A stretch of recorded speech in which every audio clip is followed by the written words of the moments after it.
Réglementation sur l'intelligence artificielle dans l'Union européenne, partie 29. Des techniques de manipulation fondées sur l'IA peuvent être utilisées pour persuader des personnes d'adopter des comportements indésirables ou pour les tromper en les poussant à prendre des décisions d'une manière qui met à mal et compromet leur autonomie, leur libre arbitre et leur liberté de choix.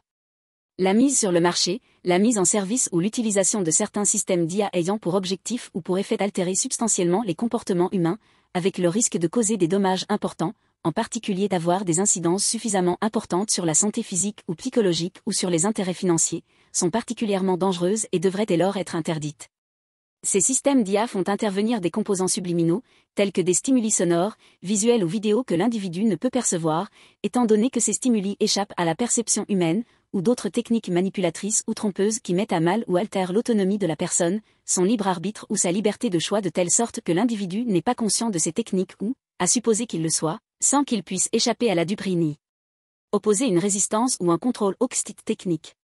Cela pourrait être facilité, par exemple, par des interfaces cerveau-machine ou par la réalité virtuelle étant donné qu'elles permettent d'avoir plus de contrôle sur les stimuli qui sont présentés aux personnes, dans la mesure où elles peuvent en altérer sensiblement le comportement d'une manière très nocive. En outre, les systèmes d'IA peuvent également exploiter les vulnérabilités d'une personne ou d'un groupe particulier de personnes en raison de leur âge, d'un handicap au sens de la directive UE 2019/882 du Parlement européen et du Conseil 16, ou d'une situation sociale ou économique spécifique susceptible de rendre ces personnes plus vulnérables à l'exploitation, telles que les personnes vivant dans une extrême pauvreté ou appartenant à des minorités ethniques ou religieuses.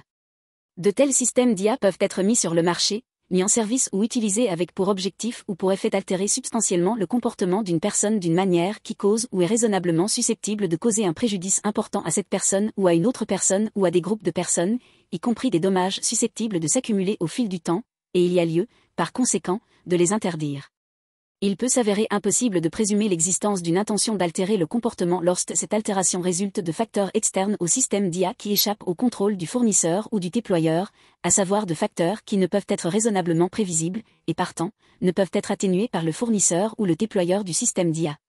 En tout état de cause, il n'est pas nécessaire que le fournisseur ou le déployeur ait l'intention de causer un préjudice important, du moment que ce préjudice résulte de pratiques de manipulation ou d'exploitation reposant sur l'IA.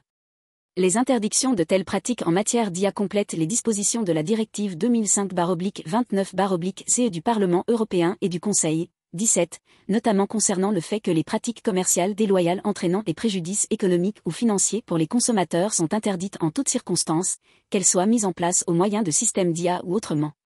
Les interdictions des pratiques de manipulation et d'exploitation prévues par le présent règlement ne devraient pas affecter les pratiques licites dans le cadre de traitements médicaux tels que le traitement psychologique d'une maladie mentale ou la rééducation physique, lorsque ces pratiques sont effectuées conformément à la législation applicable et aux normes médicales, comme le consentement explicite des personnes ou de leurs représentants légaux.